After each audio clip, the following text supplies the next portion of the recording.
Wisconsin Eye is in Green Lake at a training conference of the County Veteran Service Officers Association of Wisconsin. We're talking with Tammy Walters, who's the County Veteran Service Officer for Oneida County and a U.S. Navy retiree. Tammy, tell us about yourself, please. Well, I joined the Navy right out of high school, spent 21 years and 2 months, retired in November of '04 with a 2-month-old baby. So I took about a year and a half off to be a stay-at-home mom and found that was tougher than going to sea and working 20 hours a day.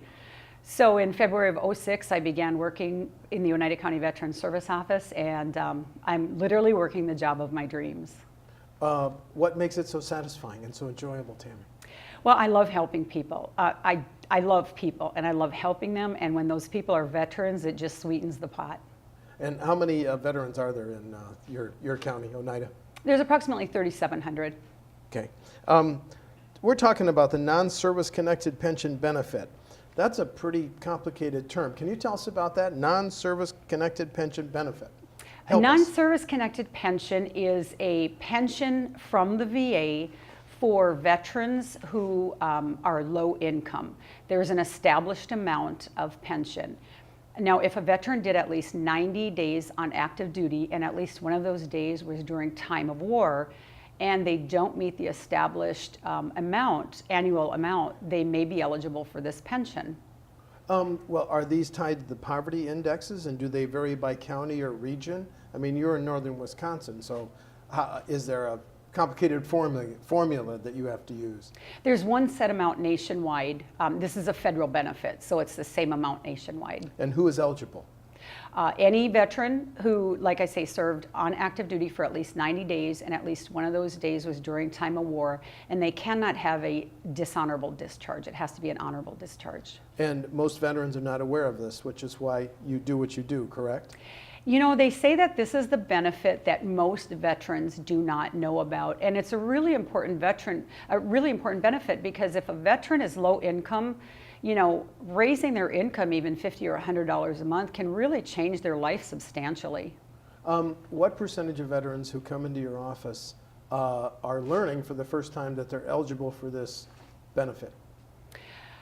Oh gosh, I would say, you know, most people that come in asking about it have heard maybe a radio ad, or like in the case of Oneida County, and probably many counties throughout the state, I do monthly news articles in the papers in my county.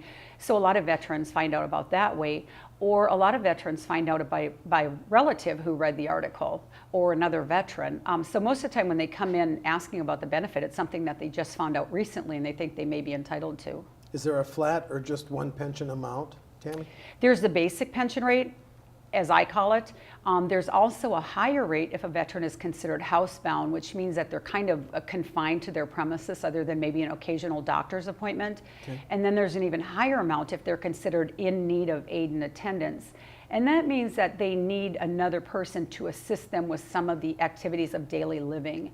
Activities of daily living include feeding, bathing, dressing, toileting, things like that. If they are living in their home but can't do that on their own and someone else provides that for them, they may be entitled to the aid and attendance portion. So there's 3 different levels of benefits under this. That's correct. Can you give us an example of just what the basic stipend is, or the basic benefit is? Oh, now you're testing my memory. I want to say for a single veteran, I think the maximum benefit, I believe, is something like $1,072 a month. Okay. It brings their income up to that level. It doesn't pay them, just for an example, if it were $1,000 a month, it doesn't pay them $1,000 a month. It brings their income up to $1,000 a month. So it covers the gap between what their income is and taking it to, just for an example, $1,000 a month. Yes, exactly. Is it a permanent benefit, or is it time limited?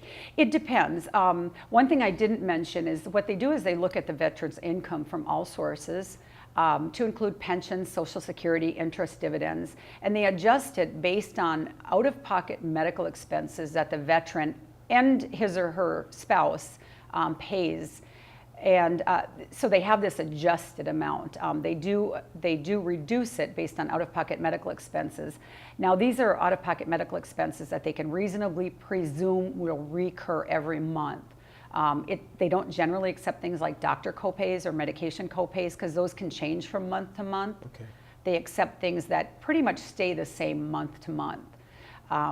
And generally, as long as nothing changes in their income or their medical expense status, generally they stay on the pension benefit. But it's really important that if anything does change, if the veteran goes out and wins the lottery, that they notify the VA, because then of course it would change their benefit. But you must have seen some real success stories dealing with veterans who didn't know they were entitled to this, and you enroll them, you get them enrolled, and now they're getting a benefit, and it must improve their quality of life. Absolutely, it absolutely does. Yeah, it always does, because like I say, if you're low income, anything helps. What can you tell us about the survivor's pension for widows or widowers of veterans? The survivor's pension is essentially the same. The couple big differences: it is a smaller amount than the veteran's pension. And the other thing is, regardless of the widow's age, widow or widower's age, they don't have to be permanently and totally disabled. Where in the case of a veteran, if they're under the age of 65, they have to be permanently and totally disabled to get this benefit. The widow or widower does not have to be permanently or totally disabled. This is a very important program. Anything else you want to add about it? It's, I tell my veterans all the time, in my personal opinion, this is the most complicated benefit that the VA offers. But as you said, it's probably the most life-changing benefit. I really recommend, if anybody thinks they're eligible, that they contact their county veteran service officer. The Wisconsin County Veteran Service Officers Association has a webpage, which is wicvso.org. We also have a toll-free number, which is 844-WIS-CVSO. So if they have any questions, they should call that number or go on our webpage and they can find the guidance that they need. But if they think they're eligible, ask. Very good. Tammy Walters, the County Veteran Service Officer for Oneida County, thank you for talking about this important program. Thank you. Thank you.